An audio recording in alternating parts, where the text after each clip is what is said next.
All right, everybody, let's pull that tarp. My guest today is the head volleyball coach at Creighton University, Kirsten Bernthal Booth. Kirsten is a 3-time National Coach of the Year. Welcome to Everybody Pulls the Tarp, Kirsten. My honor to be here. Thanks for having me. Kirsten, I am so excited to get into your story. Where I want to begin, you are the architect of one of the nation's best volleyball programs. The team that you inherited, however, was 3-23 back in 2002. I want you to take me back, to settling into the role as the head coach at Creighton. What were the first couple of things that you did to get things going in the right direction? Well, I hired well, and I say that, but I think I was very deliberate on how I hired. I think sometimes head coaches get way too much acclaim for what they're doing when in fact we have to be great. I think you have to surround yourself by people that are great and can fill in the areas that we don't do as well. So, I was 27 at the time and I was a kid. And so I think I recognized that if I was going to get parents to send their daughters to come play for me, I needed what I would say at the time was an adult in the room. And so I actively looked for someone that maybe was a little bit older than I was. In fact, my 2 finalists were both older than I was and had more credibility, and made a great hire with a guy about 10 years older than me. He was local to the area, but had lots of connections and had great success. And then the other thing that I did was at the time, Creighton didn't have a lot of credibility in volleyball in this area, but Nebraska did. And Nebraska still does if you follow volleyball. So Nebraska volleyball is huge in this area. And I was a GA position at the time. And I went and literally cold called Husker former athletes to see if they were interested in the GA position.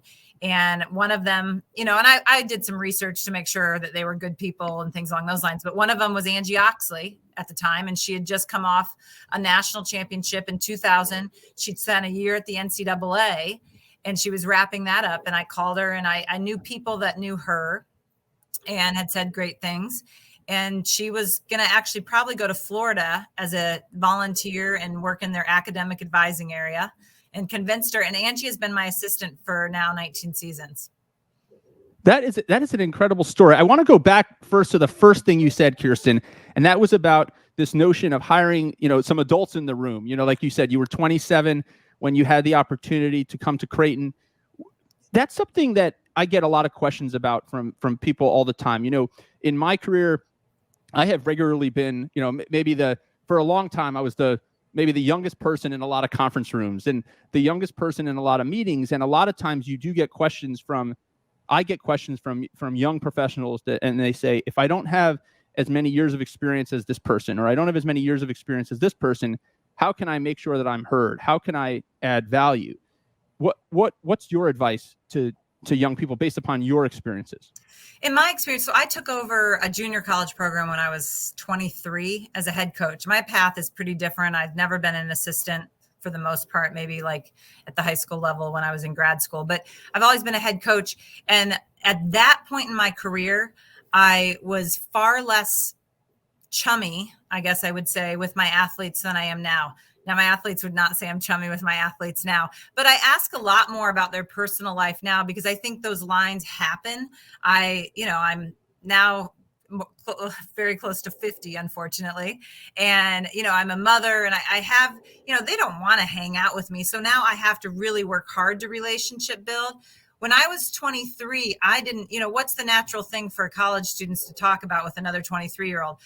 Where I party, what's going on with their boyfriends, things like that. Well, I knew that was not what I wanted my relationship to them to be about, nor did I want my program to be about that. So I was really, really clear. If anything, I was above the line to an extreme, not asking about things that I thought were inappropriate that would cross the line. It was not my job to be chummy friends with them. I wanted them to respect and like what we were doing, but I was really diligent about that at a young age. Did it, you alluded to it a little bit there, but did it limit your ability to build those quality relationships with the players when you were trying to be a little bit more standoffish, maybe personally? I don't think so. I didn't know. Again, I don't know what my players are doing on Saturday nights still to this day. but I maybe joked a little bit more about things now, or I don't know. I still think I don't do a lot of things well, but I think one of my strengths is I can build relationships, or at least that they knew I cared about them. So maybe they weren't disclosing everything, but I think if they hit a crisis point in their life, even when I was 23, they knew I would help them and they knew I cared. So I think those are the big nuggets to have as a coach, that they need to know if something big goes down, is she going to have my back? And I think even at that age, I hopefully built that with them. So let's get to that second piece that you said, that you cold called all the Nebraska folks, trying to get anybody with some credibility to come join. It wasn't that bad. Come on. Well, maybe it wasn't that bad, but I still love the idea, right? I mean, you viewed that as a way to accelerate your credibility building and maybe build the recruiting pipeline a little bit. Where did that idea come from? Well, I was raised in Lincoln, so I had such an incredible respect for the Nebraska program. So I think it was just the fact that I knew what a great program it was. Terry Pettit had been a mentor of mine, still is a mentor of mine, who was the coach prior to John Cook and kind of the godfather of Nebraska athletics. So I just think, and honestly, it worked. I mean, one of our very first class, so I got there in February. We had one scholarship, so we picked up a kid quick. But our very first real class after that was, I think, 5 Nebraska kids. And one of our really good players said, and she'll joke about it to this day, because, she's now a lawyer living in Colorado. She said, I came because I looked up to Angie Oxley so much. Like, she was my hero. So it did add some cachet. Angie played in all, she doesn't play now for us, but at the time she was a practice player a good portion of the time and set a tone in our gym.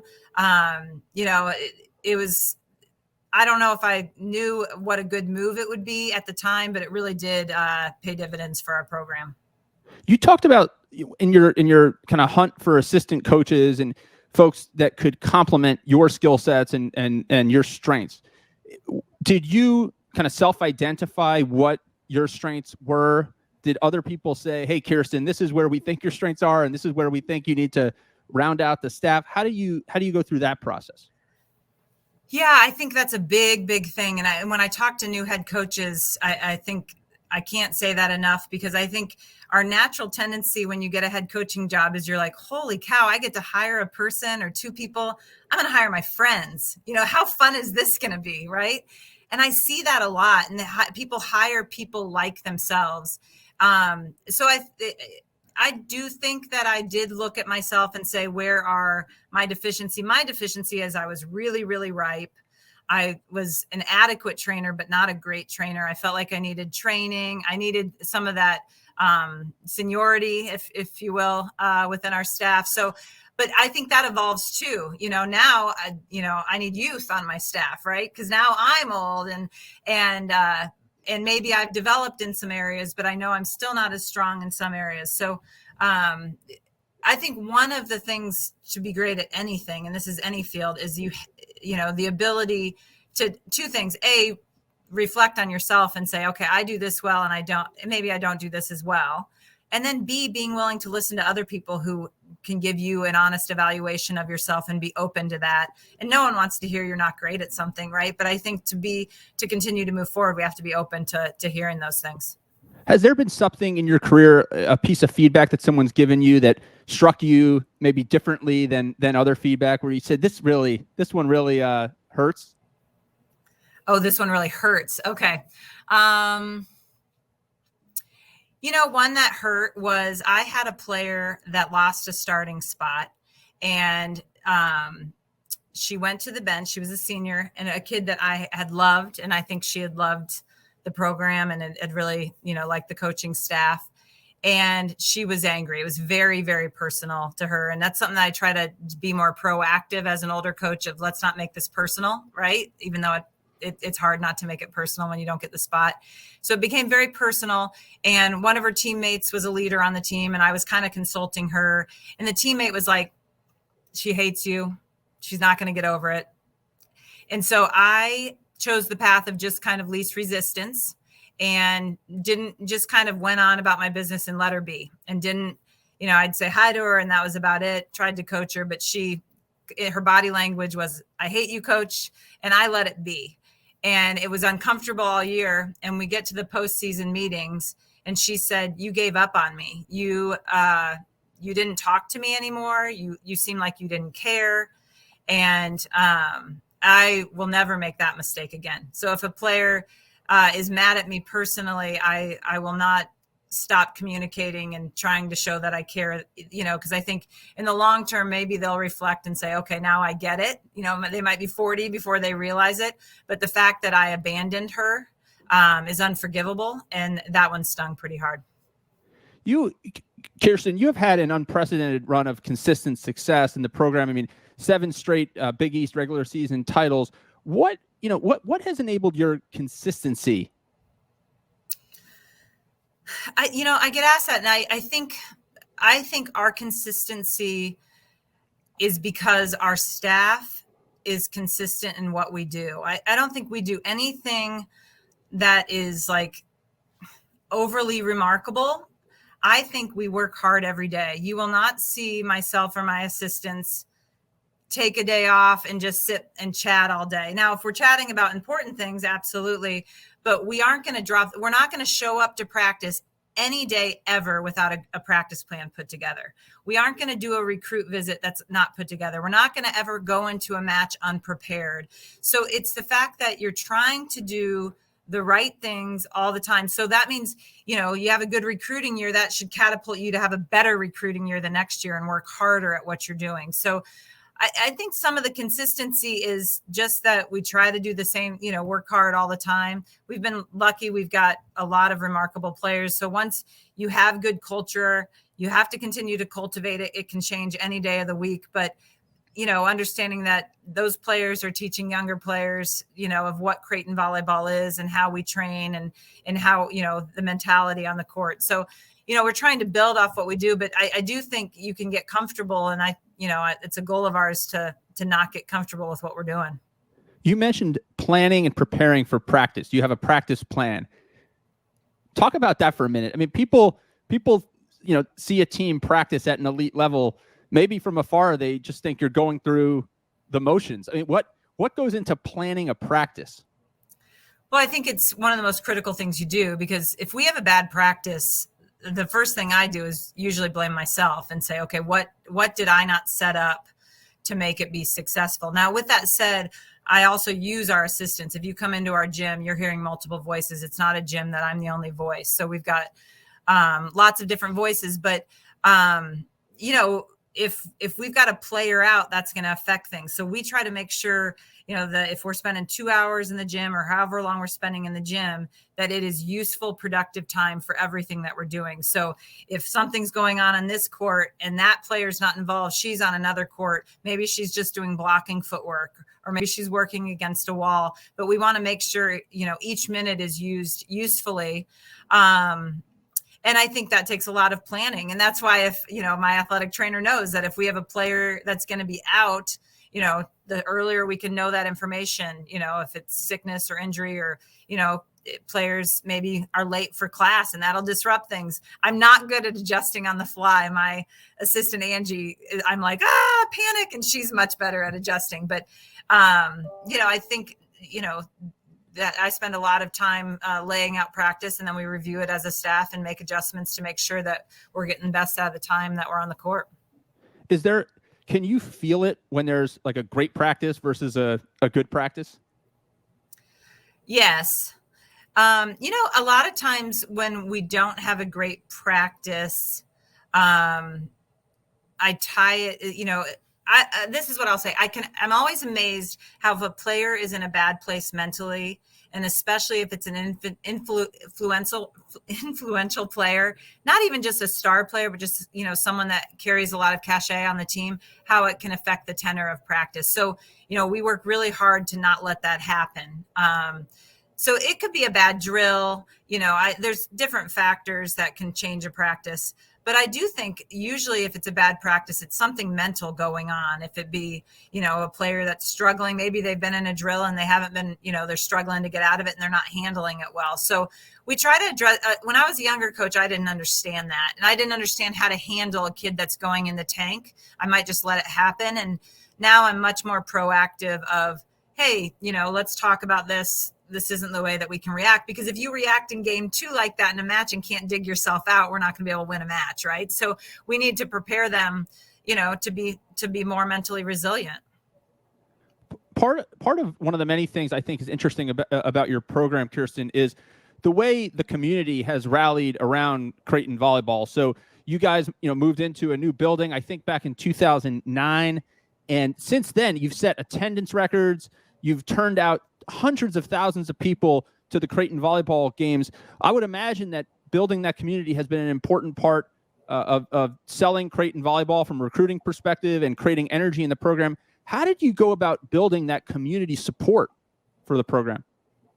It is, and I'm not satisfied with it. So those are lots of positive comments, but I think we still need to get better in this front. But it's ground up stuff. So just to give you a little history. So in 2003, they were drawing about 50. They were playing at a high school before I got here. So can you imagine recruiting to a Division I institution and saying, oh, we're going to play at the high school down the street? So we moved into a old 9,000 seat kind of old facility, but at least it was a home court. And we got a new marketing director when I arrived, and he was a go-getter. And the first thing he did was he started to sell tickets. And I always say this, there's too many programs that are giving away tickets. And it means there's no value, in my opinion. So even though we weren't charging a lot, maybe we were charging $5 a ticket at the time, we could go to the clubs in town and say, hey, we've got a 2-for-1, or we'll give the players free tickets and the parents can get half price tickets. So it wasn't about making money. It was adding value to the product. So that was a big thing that we did. And then you're right. When we moved into the new facility, now we could create atmosphere, because now, we've got a venue that seats about 2,200. We can pack this thing. It is an atmosphere. And then we've been really aggressive with season tickets now. So we have about 1,800 season ticket holders. The challenge we run into now is that sometimes our season ticket holders don't get to the games and pass their tickets along. So sometimes we have empty seats that way. So that's been a big challenge that we're working with. But I think, things that we did is we try to get out into the community. So speaking to as many people, encouraging people to come out. And then our game day experience has to be great. So, not only does our team have to win, and that's a big part of getting fans to come out, but, we have a big video board. So we're doing interactive stuff, things in between games that are fun for people to be a part of, giveaways. So all that stuff that great marketing people do, I think are critical pieces to growing a fan base. What are some of the goals ahead? You said you're not satisfied. Where are you going next with this community building? Well, we need to be selling the place out. And, I think COVID caused some issues with that because, it's interesting. I had fans that, for about half the year we were masked and half of it was optional. And when we were masking, you have some fans that are like, I'm not coming because I don't want to mask. And then on the flip side, you have fans that are saying, I'm not coming because you're not having mandatory masking. So you're going to lose. We don't need to go into that. There's different sides of the coin on this stuff. So, so you're going to have some people not happy about that. But, I think we want to get our players back into the community. So we always did autographs after the matches. That stopped in COVID. A lot of young kids, that is so exciting to get that one-on-one interaction, even if it's for 10, 15 seconds with a player. So we need to do those sort of things that we can make that fan experience the best it can be. Kirsten, I want to get into a little bit of your years before Creighton and some of the things that maybe led you into coaching. So before Creighton, volunteer coach at the University of Iowa, the head coach at Kirkwood Community College in Cedar Rapids. While you were at Kirkwood Community College, my understanding is you wore a bunch of different hats. Small school, it wasn't enough just to coach volleyball. You needed to do some other things. You worked in human resources. You did some other things. Talk about that experience for a bit. It was such a great experience. So my path is very different. I did go to Iowa, helped out there in a program that the coach got left mid-season. So, some opportunities there. But that opportunity, I was interim head coach when I was 22, the spring at the University of Iowa. So crazy, clueless, those poor players. I'm sure they were like, what was going on? But it was great on a resume. And that in turn is why I got the job at Kirkwood Community College. Didn't build that program. It was in good shape when I got there. I knew nothing about a junior college. but had the opportunity to do that. And you're exactly right. I was the human resources coordinator. I loved it. Actually, I will say for a semester, I taught classes, did like resume building and interview stuff, that sort of class. And I actually enjoyed that quite a bit too, but this was a little bit more stable, of consistent hours and things. So long story short, moved into human resources coordinator. And it was juggling a lot. And I didn't have a degree in that area, but had a lot of great mentors that helped. It very similar to what high school coaches are doing, because, high school coaches almost all are teaching or have some other full-time gig, and they're coaching on the side. Very similar to what those coaches are dealing with. It's interesting, Kirsten, when I talk to entrepreneurs, a lot of them say, they start a company, they're the CEO of a company, but people forget that, oftentimes at the beginning, they were wearing a lot of different hats. They were running marketing, they were running sales, they were doing the accounting, they were doing this, they were doing that. And, a lot of entrepreneurs have told me that going through that does a few things for you. One, it educates you on a lot of different aspects of that business or that industry. And two, it gives you this degree of empathy that maybe you wouldn't otherwise have for how other people see things and what other people have to deal with in different roles. Do you feel like there's some of that as you have kind of ascended, into the role you're in now? Oh gosh, you nailed it. Especially the empathy part of how big those jobs are. So at Kirkwood, no strength and conditioning coach, and I never developed to be a great strength and conditioning coach, but understand how important it is. And now I'm fortunate to have someone much smarter than I am running it. We had an athletic trainer that came twice a week. So imagine that for a college program. Again, I have no expertise in this area, but I know how important it is. I was the academic advisor at Kirkwood, so we're doing study halls on the road, and, I remember going to class sometimes to make sure a kid was going to class, things along those lines. So, you come to a Division I institution and the resources, in my opinion, are off the charts, that we have so many wonderful people. And I've been fortunate that I've had the same strength coach for 10 years and he's phenomenal. Even most Division I volleyball programs aren't, they're running through people a little bit. So the continuity there is huge. Our academic advisor has been the same one since I've gotten here, and she's amazing. We've got a full-time athletic trainer that's with our program. So, and I hope we are grateful to them of all things. I hope that they know how much I appreciate them. I try to tell that often. And I try to make sure our athletes understand how lucky they are and make sure that they show their gratitude to those people. Well, Kirsten, it can't even today be all championships and glory. There has to be some gritty, unglamorous things, happening behind the scenes that maybe people don't get to see. What are some of the other things that maybe you're doing or your staff are doing that people don't necessarily get to see, but have a huge impact on Creighton Volleyball's success? Well, I think the first thing I want to say leading into that question is, it isn't all rainbows and butterflies all the time. And I always try to tell young coaches, I had so many times I thought I was getting out of this because I thought I was bad at it. I had players upset, or, I didn't handle something well, or why did we have a bad practice? I don't know how to train, all these question marks of, can I do this? And it's a hard industry. And so I think sometimes we get on these things and people think, oh, it just came easily and it's easy for them. And it isn't easy, and it's emotionally hard. And the hardest thing for me is, I've got, anywhere from 14 to 17 players on my team on a given year, and all of them want to play, and they're not all going to play. And I don't like to disappoint people. And that is by far the hardest part of doing this. So I think it's really important that people recognize that there's always issues. There's always people that maybe aren't happy that you're trying to figure out. So now, okay. So remind me, that wasn't your question, but you led into that. And I think that's important to say. Well, I think that's an important piece of it, but there also are kind of unglamorous things that go on, that are just these nitty gritty things that, if you don't, maybe you could, not do this, not do that. But if you do a lot of these little things, they add up to big success. Thoughts on that?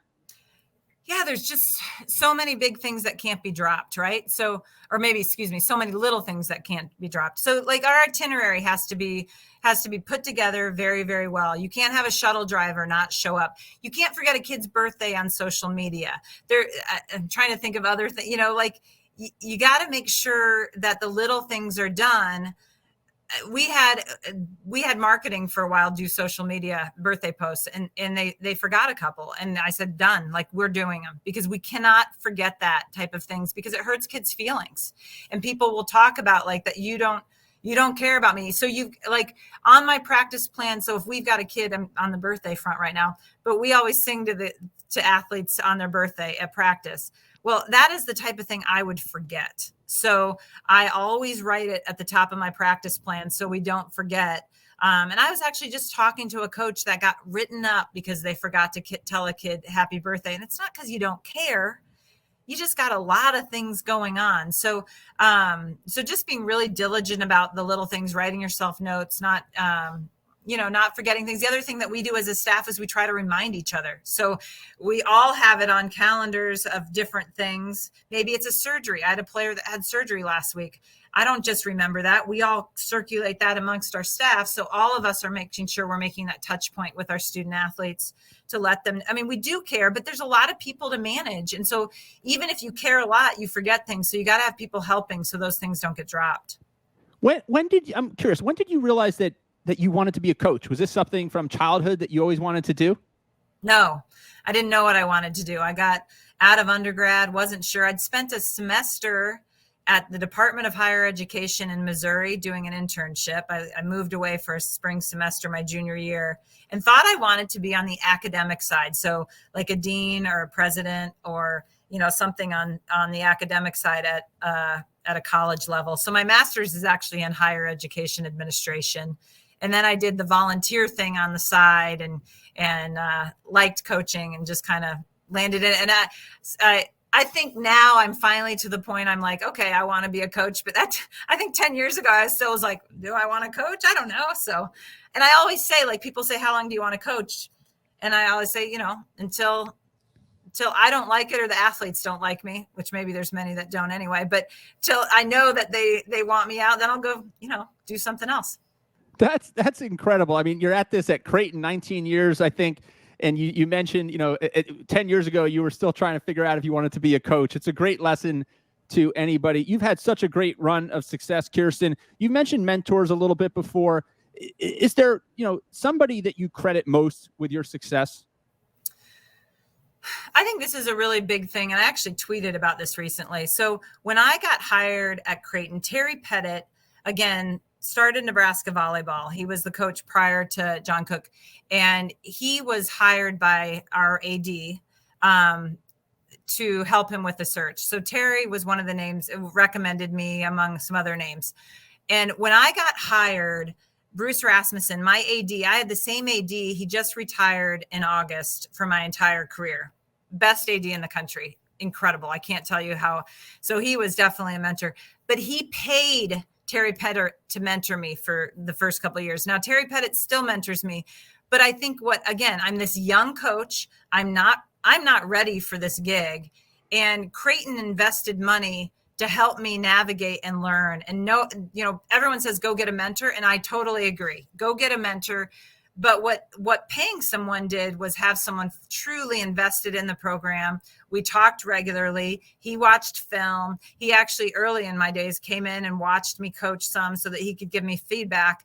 And especially as a young coach, I can't tell you how valuable that was. So Terry Pettit has definitely been a huge mentor. And then I have a lot of other people that I, for different things I reach out to. Even within our department, our women's basketball coach, Jim Flannery, has been here the entire time I've been here.